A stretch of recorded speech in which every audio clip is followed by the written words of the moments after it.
Hello friends, എല്ലാവർക്കും നമസ്കാരം. പുതിയ വീഡിയോയിലേക്ക് എല്ലാവർക്കും സ്വാഗതം. ചക്ക എന്ന് പറഞ്ഞ മാങ്ങ, മാങ്ങ എന്ന് പറഞ്ഞ തേങ്ങ, തേങ്ങ എന്ന് പറഞ്ഞ ഒലക്ക. ഹൗൻ്റെ അലാക്കിൻ്റെ ഔലുസും കഞ്ഞേ എന്തപ്പം ഉണ്ടായത്? നമ്മളെ ചെക്കൻ്റെ ഒരു പുതിയ പടം വന്നിക്കണ്ട, നിവിൻ പോളിയുടെ പടം.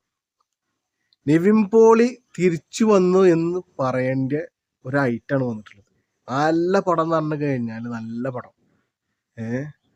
കാരണം നിവിൻ പോളി ഒരുപാട് സിനിമകൾ ഫ്ലോപ്പായി കൊണ്ടിരുന്ന സമയത്തായിരുന്നു. അപ്പൊ അത് മാറിയിട്ട് ഇതാ സർവമായ എന്ന് പറഞ്ഞൊരു അടിപൊളി പടം എന്ന് പറഞ്ഞു കഴിഞ്ഞാൽ അടിപൊളി. കാശ് ഒരിക്കലും നഷ്ടമായെന്ന് ഒരാളും പറയില്ല. ആ നിലക്കുള്ള സൂപ്പർ പടം എന്ന് പറഞ്ഞു കഴിഞ്ഞാൽ സൂപ്പർ പടം. ഒരുപാട് ആക്ഷനാ, അല്ലെങ്കിൽ ആകെ ഇടിയും ചപ്പും ചവറും തേങ്ങയും മാങ്ങയും മറ്റേ പൊട്ടിക്കലും അങ്ങനത്തെ ഐറ്റംസ് ഒന്നുമില്ല. ഒരു നോർമൽ ലെവലിലാണ് സിനിമ പോകുന്നത്. നോർമൽ ലെവൽ എന്ന് പറഞ്ഞു കഴിഞ്ഞാൽ നമുക്ക് കണ്ടിരുന്ന് കഴിഞ്ഞാൽ നമ്മളെ ഇതിനോട് നമ്മളെ ഹൃദയത്തോട്, നമ്മളെ മനസ്സിനോട് ടച്ചായി പോകുന്നൊരു ഒരു ക്യൂട്ട് ആൻഡ് സ്മൂത്തി എന്നൊക്കെ പറയില്ലേ, സ്മൂത്തി എന്നൊക്കെ പറയുന്ന പോലെ കോമഡി ഐറ്റംസുകളും മറ്റുള്ളതൊക്കെ ഈ ചളി ആകെ ചളി കൊണ്ട് നിറച്ച്, അല്ലെങ്കിൽ ചളി കൊണ്ട് ചളി വാരി എറിയണ കോമഡി ഐറ്റംസ് അങ്ങനത്തെ ഒന്നുമില്ല. നോർമൽ കോമഡി എന്ന് പറഞ്ഞു കഴിഞ്ഞാൽ അത് ഇരിക്കുമ്പോഴാണ് അതിൻ്റെ ഒരു, അത് സിനിമ കാണുമ്പോഴാണ് നമുക്ക് അതിൻ്റെ ഒരു ഫീല് മനസ്സിലാവുന്നത്. പറഞ്ഞറിയിക്കാൻ പറ്റില്ല. അതാണ് ആ സിനിമയുടെ ഒരു പ്രത്യേകത.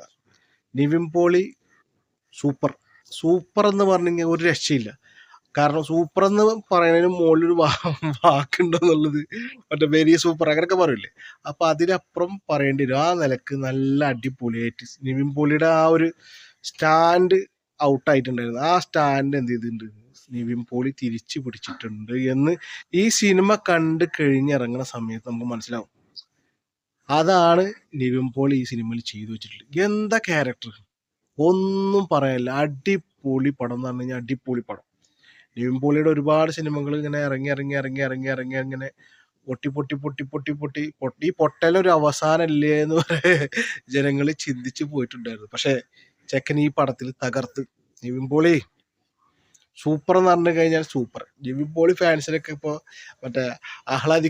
അർമാദിപ്പിക്കും എന്നൊക്കെ അവരില്ലേ, അപ്പോൾ ആ ലെവലിലാണ് ഇപ്പോൾ ഈ സിനിമ റിലീസായതുകൊണ്ട് സംഭവിച്ചിട്ടുള്ളത്. ക്രിസ്മസ് ഗിഫ്റ്റ്, മലയാളികൾക്കുള്ള ഒരു ക്രിസ്മസ് ഗിഫ്റ്റ് എന്നൊക്കെ പറഞ്ഞു കഴിഞ്ഞാൽ, നിവിൻ പോളിയുടെ ക്രിസ്മസ് ഗിഫ്റ്റ് എന്നൊക്കെ പറഞ്ഞു കഴിഞ്ഞാൽ അത് എന്താവില്ല, കൂടിപ്പോവില്ല. കാരണം ആ യാതി സിനിമയാണ് ഈ വന്നിട്ടുള്ളത്.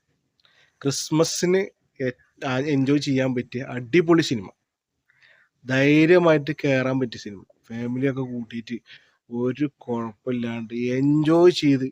അത് നമ്മൾ സിനിമ കണ്ടിറങ്ങുന്ന സമയത്ത് ഈ എടുത്ത ടിക്കറ്റിന്റെ കാശ് നഷ്ടാവോ അല്ലെങ്കിൽ നഷ്ടമായി പോയി കാണേണ്ടിയിരുന്നില്ല എന്നുള്ളൊരു സങ്കടം നമുക്കുണ്ടാവില്ല. ആ നിലക്കുള്ള ഒരു അടിപൊളി പടം, സൂപ്പർ പടം എന്ന് പറഞ്ഞാൽ സൂപ്പർ പടം. എല്ലാം നോർമൽ, നല്ല മ്യൂസിക്, അടിപൊളി പടം എന്ന് പറഞ്ഞു കഴിഞ്ഞാൽ ഇപ്പൊ ഇതിന് അടിപൊളി അപ്പുറത്തേക്ക് വേറെ ഒന്നും പറയാനില്ല. ആ നിലക്കുള്ള ലെവലിൽ ചെക്ക ചെയ്തിട്ടുള്ളത്. നിവിൻ പോളിയുടെ ഈ ഇങ്ങനത്തെ ഒരു തിരിച്ചുവരവ് ഒരിക്കലും പ്രതീക്ഷിക്കാത്തതാണ്. അപ്രതീക്ഷിതമായിട്ടുള്ള തിരിച്ചുവരവാണ് നിവിൻ പോളി നടത്തിയിട്ടുള്ളത്. കാരണം ഒരുപാട് സിനിമകൾ ഫ്ലോപ്പായി ഗുണ്ടായി പോയ കാരണം കൊണ്ട് ഈ സിനിമ എന്താ പറയാ, ഒരുപാട് എഫേർട്ട് എടുത്തിട്ട് ചെയ്ത സിനിമയാണ്. കാരണം എന്താ പറയാ, ഈ നാച്ചുറൽ എന്നൊക്കെ പറയില്ലേ, ആ നാച്ചുറൽ കൊണ്ടുവരാൻ നിവിൻ പോളി പല ഭാഗത്തും ശ്രമിച്ചിട്ടുണ്ട്, നാച്ചുറൽ കൊണ്ടുവന്നിട്ടുണ്ട്. ഒരു ലൈവ് എന്നൊക്കെ പറയില്ലേ, ഒറിജിനൽ, അങ്ങനത്തെ ഒരു ഫീലിംഗ് നമുക്ക് സിനിമ കാണുന്ന സമയത്ത് ഉണ്ടാവും. ആ നിലക്ക് അടിപൊളിയാക്കി ക്യാരക്ടറുകളൊക്കെ മൊത്തത്തിലുള്ള സിനിമയിലുള്ള എല്ലാ കഥാപാത്രങ്ങളും ഒരു കുറവ് പോലും ഇല്ലാതെ എല്ലാം ഒന്നിനൊന്ന് മെച്ചമായിട്ട് തന്നെയാണ് എല്ലാവരും അഭിനയിച്ചിട്ടുള്ളത്. ഒരു ടീം വർക്കാണ് സിനിമ, സംഭവം ശരിയാണ്. പക്ഷെ നിവിൻ പോളി എടുത്ത എഫേർട്ടുകൾ, അതുപോലെ തന്നെ നിവിൻ പോളി ചെയ്ത ഈ എന്താ പറയാ, അതിന് പ്രയത്നിച്ചിട്ടുണ്ട്. സിനിമ വിജയിക്കണം, അല്ലെങ്കിൽ അഭിനയിച്ച് പ്രതിഫലിപ്പിക്കണം, ജനങ്ങളിത് ഇഷ്ടപ്പെടണം, ജനങ്ങളിത് രണ്ടും കൈയും നീട്ടി സ്വീകരിക്കണം, മലയാളികൾ നെഞ്ചോട് ചേർക്കണമെന്ന് നിവിൻ പോളി വിചാരിച്ചിട്ടുണ്ട്. നിവിൻ പോളി അത്രയും എഫേർട്ട് എടുത്ത് ചെയ്ത സിനിമയാണ് ഈ സർവ്വമായതാണ്. ടിക്കറ്റ് എടുത്തോളി മക്കളെ, കാശ് വെറുതെ ആവില്ല. ഈ ക്രിസ്മസ് നിങ്ങൾക്ക് ഈ സർവമായ കണ്ടിട്ട് നിങ്ങൾക്ക് എന്ത് ചെയ്യുക, എൻജോയ് ചെയ്യുക. ഒരു പേടി പേടിക്കേണ്ട, ധൈര്യമായിട്ട് ടിക്കറ്റ് എടുത്തോളി. ടിക്കറ്റൊക്കെ ഇനിയിപ്പോൾ ഇത് ബുക്കിങ്ങും മറ്റുള്ള കാര്യങ്ങളൊക്കെ ഇനിയും കൂടി കൂടി കൂടി വരാൻ സാധ്യത കൂടുതലാണ്. കാരണം കൂടുതലൊന്നും പറയില്ല, കാരണം അപ്പുറത്തെ ഓൾറെഡി നമ്മൾ റിവ്യൂ നമ്മൾ ചെയ്ത് വിട്ടിട്ടുണ്ട്. ആ ഋഷഭ കണ്ടതിൻ്റെ റിവ്യൂ നമ്മൾ ഓൾറെഡി ചെയ്ത് വിട്ടിട്ടുണ്ട്. അപ്പോൾ ഇതിൻ്റെ റിവ്യൂ ആണ് നമ്മൾ സർവമ്മയുടെ റിവ്യൂ ആണ് ഇപ്പോൾ നമ്മൾ ചെയ്തുകൊണ്ടിരിക്കുന്നത്. അപ്പോൾ ആ റിവ്യൂകൾ കാണാൻ ആഗ്രഹമുള്ളവർ പോയിട്ട് കണ്ടോളി. സർവമായ നിങ്ങൾ ധൈര്യമായിട്ട് കണ്ടോളി. വൃഷഭ കാണാൻ ആഗ്രഹമുള്ളവർ അതും പോയി കണ്ടോളി, കുഴപ്പമൊന്നുമില്ല. പക്ഷെ ഞാൻ ചെയ്ത റിയാക്ഷൻ വീഡിയോസ് കൂടി കണ്ടിട്ട് പോകുന്നതാണ് ഏറ്റവും നല്ലതെന്നാണ് എന്ത് എനിക്ക് പറയാനുള്ളത്. അപ്പോൾ ധൈര്യമായിട്ട് പോയിക്കോളി മക്കളെ. സർവമായ അടിച്ച് പൊളിക്കുങ്ങൾ. അപ്പോൾ വീണ്ടും കാണുന്നവരെ നന്ദി, നമസ്കാരം. എല്ലാവർക്കും ഹാപ്പി ന്യൂ ഇയർ.